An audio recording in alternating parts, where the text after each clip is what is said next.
Hola amigos y amigas de YouTube, soy el Creeper feliz y estamos en Five Nights at Freddy's 2.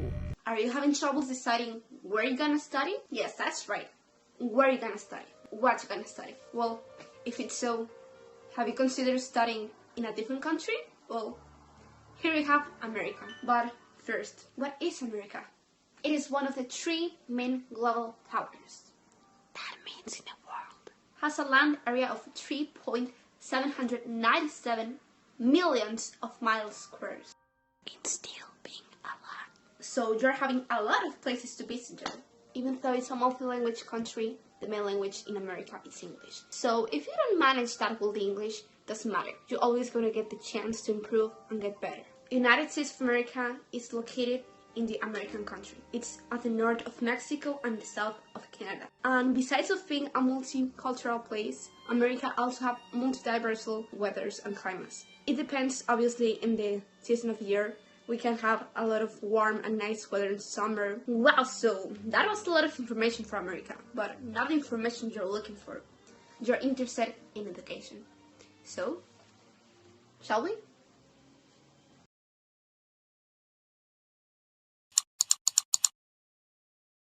Hi, I'm Mario, and I'm here to tell you why is education so important in the USA.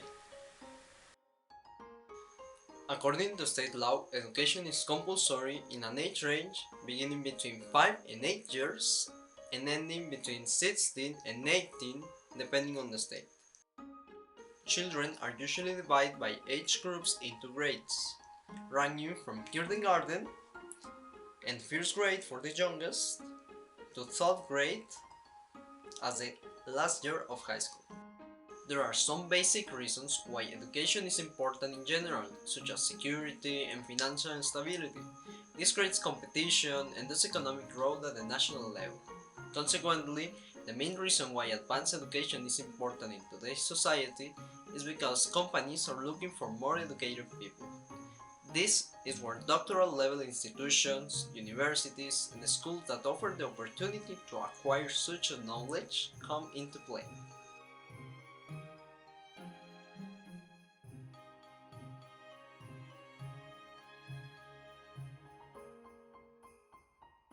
Okay, hope this information was really helpful for you. And see you in the next video. Bye.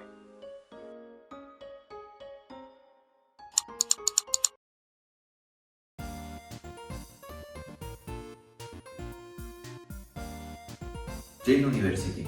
Yale University is located at New Haven, Connecticut. Yale is very selective with its admissions. Less than 6% of nearly 30,000 applicants enter to the school. It is recognized for its excellent level of law, which is the most sought-after faculty, and two U.S. foreigners are alumni from Yale. Stanford University. Stanford University is a private university school located in Stanford.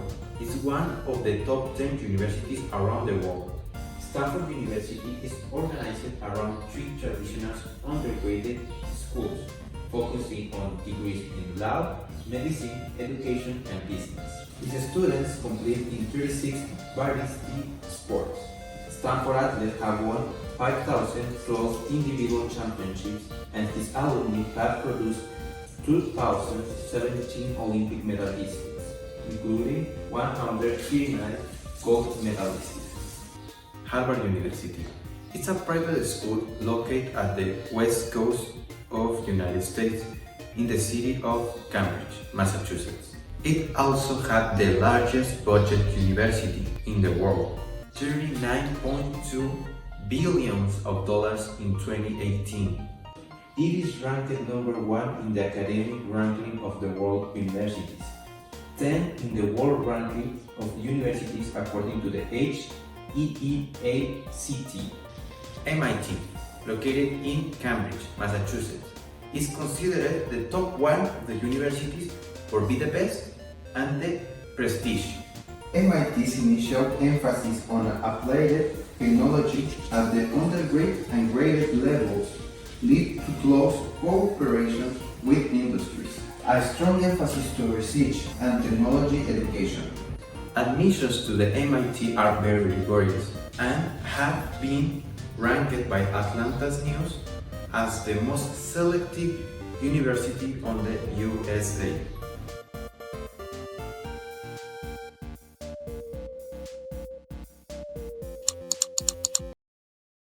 So you are interested in studying in the United States, but you don't know how much it costs. Let me explain this to you.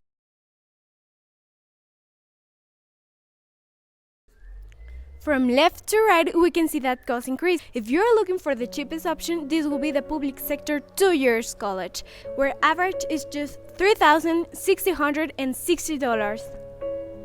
Other options are universities within the public sector. These have two tuition fee rates, one for state residents and one for everyone else. The second is more expensive and applies equally to applicants from other U.S. states. According to the College Board, state colleges are an average of 10,234 state residents and 26,290 for everyone else.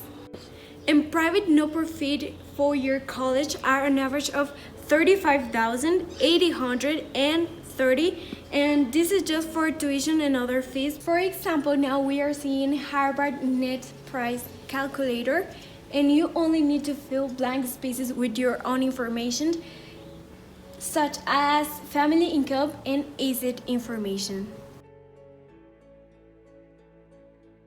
These net prices calculators can also be accessed via the government's College Affordability and Transparency Center, which also provides details of the U.S. universities with the highest and the lowest tuition fees and net cost. If you're more interested in knowing costs, I will recommend you to click on the link which is appearing right now on the screen. Bye bye!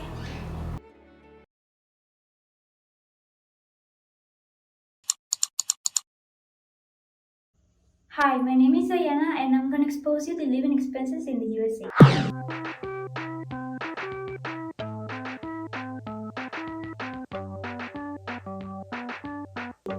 The estimated living cost for the USA is around $10,000 to $12,000 per year, which averages around $700 to $1,000 per month. This includes your accommodation costs, room and board, food, travel, textbooks, wear-appropriate clothing, and entertainment expenses as well. This table will give you an appropriate monthly average expert idea. I will give it to you this right below. In 2015 to 16, 85% of full-time undergraduate students of four-year universities in the USA received some of the fund financial aid, including 83% of those at public studies and 89% at private non-profit colleges. Often, the most prestigious USA universities with the highest sticker prices offer the most generous funding opportunities. At MIT, the highest-ranked university in the USA and the world, 58% of undergraduates receive financial aid. While some funding avenues are only open to USA citizens, there's also lawful aid opportunities available to international students. The University of Pennsylvania, for instance, allocates over $9 million per academic year in funding specifically for undergraduates from outside of the US, Canada, and Mexico. Now I'm going to mention one scholarship that may look for you interesting. Okay, now this is perfect for you. This is the Opportunity Funds, an Education USA scholarship for Mexicans of 2020. The scholarship for outstanding Mexican students who need financial aid for the initial cost of admission to an university in the United States. And now you know you don't need money, you need a visa. Thanks.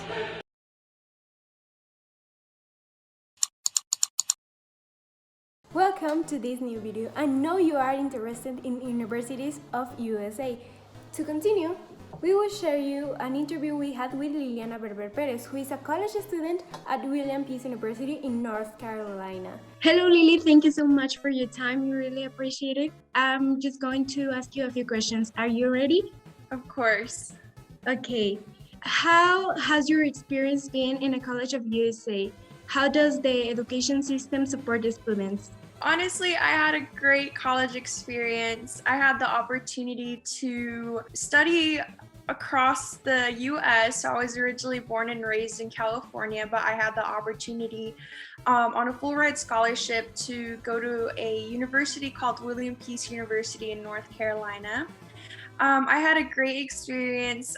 Even to this day, my friends and I still talk about how much we miss college. And specifically, my school helped us in the sense that you had to have an internship. They really prepared us well for the real world.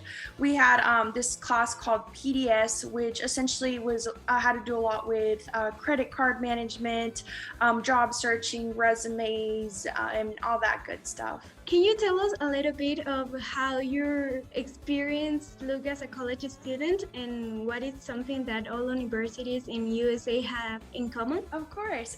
So my routine was a little bit different than most college students just because I was a student athlete. So I was recruited to play, so I was on a scholarship and had to fulfill my duties in that sense.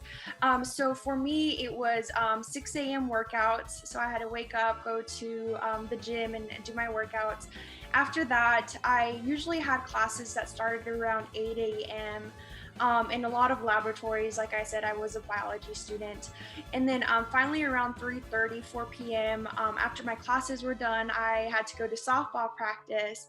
And after softball practice was over, that was around 6 o'clock or so, then it was time to, go eat, shower, and do some homework. So I definitely had a little bit more of a strict routine as opposed to other college students, but I wouldn't trade it for the world. And something that a lot of universities have in common, there's something called prerequisites. So even though you're a biology major, English major, or whatever the case may be, a lot of the times you do have to take overlapping classes. So as a biology major, I took women's studies, I took math, I took English, and they're all prerequisites from the school in order for you to graduate. So that's how you get to meet a lot of students. So I had classes with business majors, simulation and game design majors, even though I was biology. So that's something a lot of universities do have, these certain prerequisites that you have to take that have nothing to do with your major, but it is mandatory. Oh, interesting. And finally, what would you recommend to someone who wants to study in USA? I definitely feel like if that's what you want, you should go for it. It's a lot of fun. It's definitely a different experience no matter where you go. Like I said, I was raised in California, but I moved to North Carolina, and that was a whole complete different world for me, even though it was the same country. So it's definitely a lot of fun. I do recommend applying to as many scholarships as possible. Especially if you do have that out-of-state tuition. If not, you can always go the private school route, which is a little bit more affordable for out-of-state. But other than that, just give it your all, and college is a great experience overall. So. Okay, I think that's all, and thank you so much, Lily. Keep going, you are doing great.